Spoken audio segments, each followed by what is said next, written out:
So look at this. Being loud about it because I've lost yet another person this week.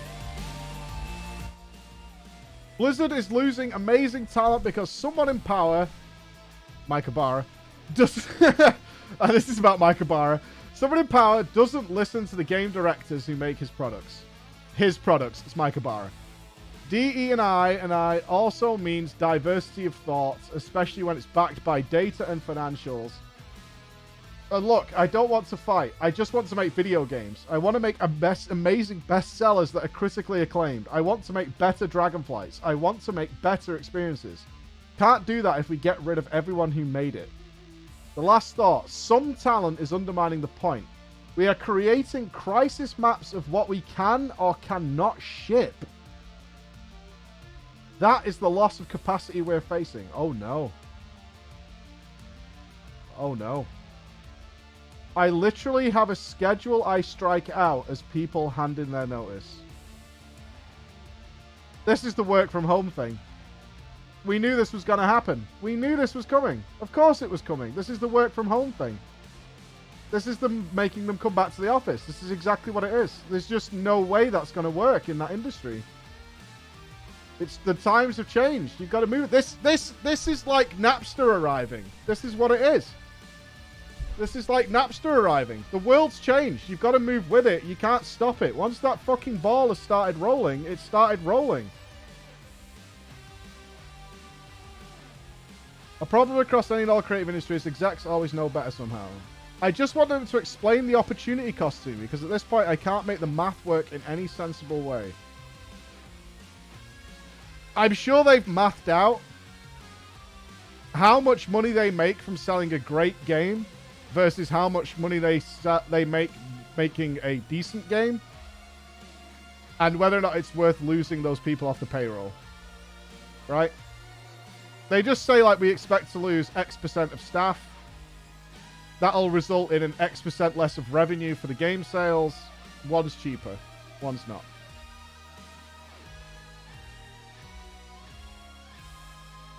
There's always math involved. These people talk in numbers with a dollar sign in front of them. That is the only way these people understand conversation. It is all math. It is literally a spreadsheet. They have very, very wise, well, very, very, very clever people who figure out the percentage of people they expect to lose and probably which people will go. They have personality profiles on most of their staff. Oh, dude, Blizzard, man. This is what I'm saying, right? This is what I'm saying. This is such an important point at the top, right? They're not listening to the people who are directing the game. And those are the people like John Haidt and Holly Longdale and Ian and Morgan and all those, Brian Birmingham, all those people who I fucking will pledge my flag next to them, just want to make something awesome and they love what they do. And then there's this guy above them who controls the fucking purse strings who's like, well, this is what we're doing. Like it or not. Like, there's no doubt in my mind, after spending time with those people, after having dinner with those people, after chilling with those people, is that their entire drive is to just make something fucking awesome. And make their team as easy as possible for them to do it. And then someone comes in and just fucks it all up at the top. From a WoW game director. This makes me so sad. It makes me even sadder after sitting and meeting them. Forced return to office has cost us some amazing people and continues to cost us more in the coming months. It's a terrible, short-sighted, self-destructive policy that is only weakening our ability to deliver the kind of game we want to make our players deserve. And just to be super clear, I just want to make great games. That's been my dream. I love World of Warcraft. I've been playing since vanilla and working on it for 2 years since 9.15. Everything Adam is saying here, same. Big same. And who's this? Alison Steele. Oh, I know Alison Steele. Yeah.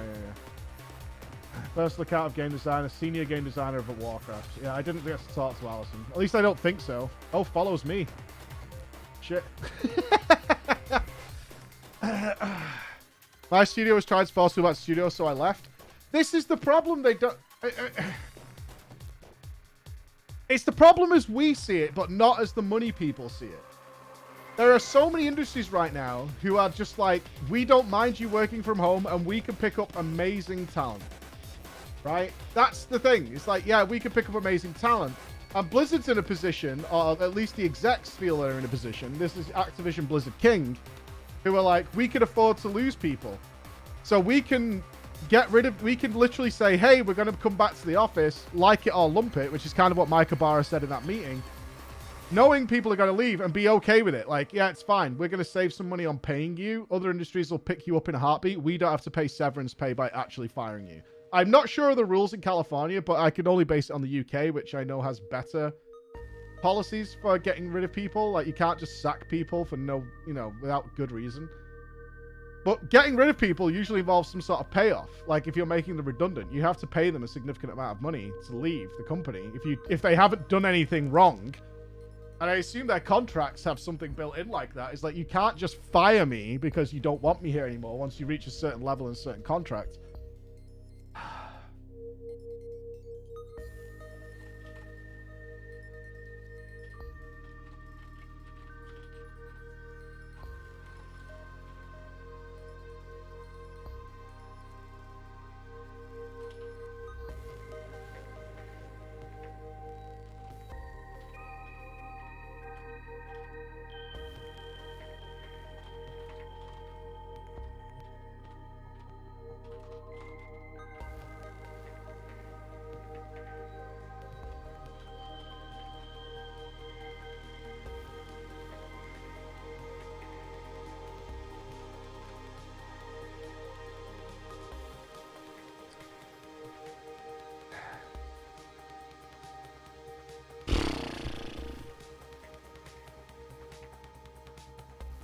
I mean, what content are we not going to get now because of this? You know what's weird? They've released the roadmap. Like, Holly released the roadmap. Where's the roadmap? Now, I can only assume, based on what we know about their production cycle, that a lot of the Dragonflight stuff is either near completion or close to. But when is that the stuff that's close to that's just not going to get finished now? And the little extras. Yeah, the little extras. Letting people like Paul Cubitt just fucking... I'm sure I was getting his name right. Just run around and just make stuff. That's what you want. You want that guy just making shit because he's a fucking genius. The guy who's like, hey, make something. And he comes up with the fucking Wither training. He comes up with the Brawlers Guild, like on a whim. That guy made that. He's like, yeah, okay, you give me some free time and just, hey, we've got all these assets, Paul.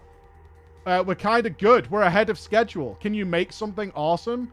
Or do you want to make something? That's like a game dev's dream. It's like, hey, do you want to make something? And he's like, yeah, okay. And that's like the stuff that's like the cherries on top of the sundae. Like, we're used to getting the ice cream, right? With any MMO.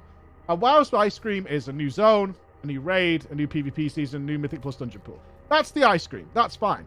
But you want those guys making the cherries. You want them making the fucking caramel that goes on top. You want them adding the bananas on top, the crumbs, all that extra stuff that makes it amazing. You want those guys just working on that shit. Because that's what's going to keep your players like, oh, this is cool, this is new, this is interesting. But if they have to, like, pick up the slack for everybody else, because, like, people have left, then it just doesn't work. All you're doing is working harder to make the same ice cream over and over again. That's all you're doing, is you're just, like, reducing it to making the same boring-ass ice cream. And all this talent is just getting wasted. You don't want, like... your creative genius, you realistically don't want your creative geniuses just working on raid internal design.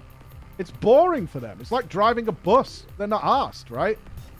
These guys are your fucking jump jet pilots. That's what they are. They're your jump jet pilots. They don't want to fly the fucking spinny little transport plane that goes between Germany and Belgium. They don't want to do that.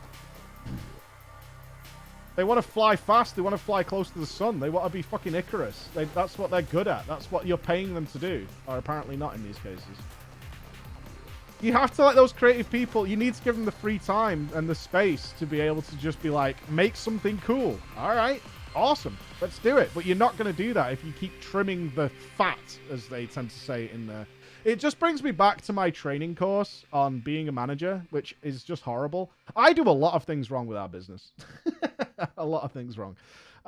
Compared to how you're supposed to run. If you want to, like, be a financial powerhouse, you don't really run things like I run things. But I think I like to believe I run things in a way that is, like, better for the person. Does that make sense? Better for the person. Like Chris has been asking, I want some more creative things to throw at. So we've tried some different stuff recently. We're on a road to do that. Chris is like, yeah, I can make... Chris gets really frustrated when he makes a video that he might have spent a week editing, putting all these really cool things into, and maybe it gets like, I don't know, 100,000 views or something like that, which is still great in terms of YouTube, but like he feels it deserves more.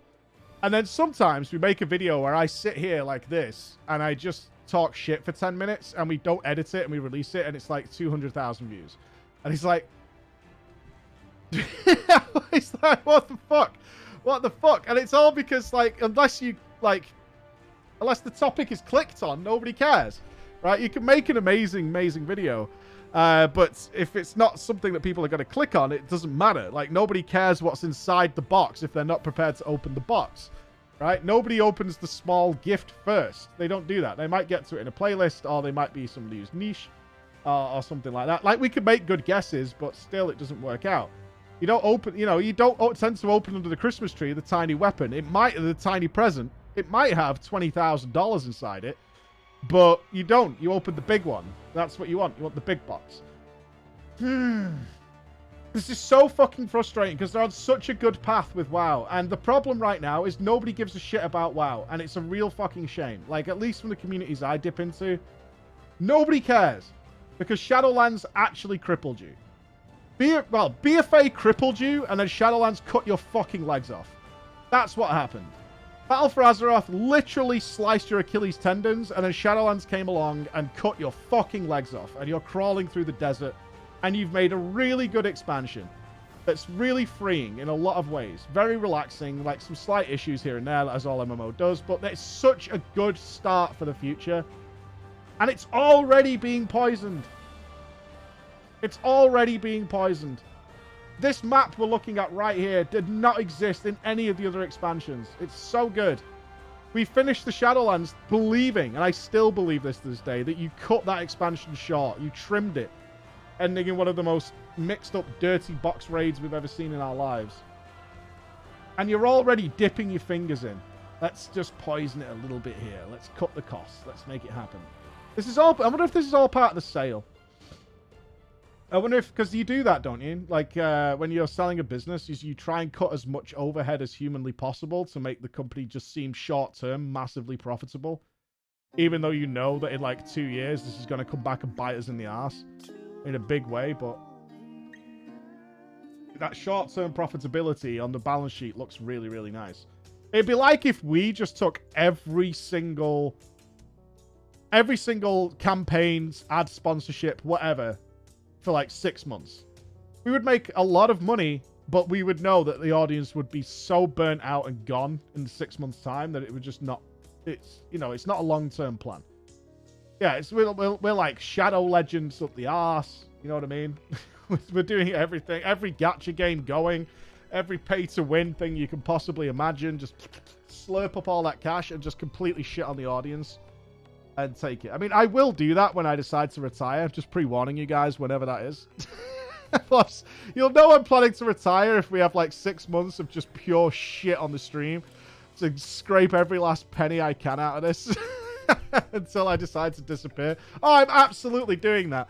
I'm absolutely doing that. There is no doubt about it. There is no doubt about it. When it comes the day to call it and be like, okay, we're not doing this anymore, or I hate streaming, or whatever it is, I'm absolutely taking... I'm sending Nupps on a mission to get every fucking sponsorship going.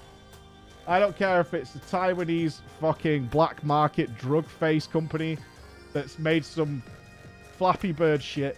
I'll play that shit for 20 hours. 20 hours. If they're going to pay me like $1 million, I'll take it. I'll take the whole fucking bag.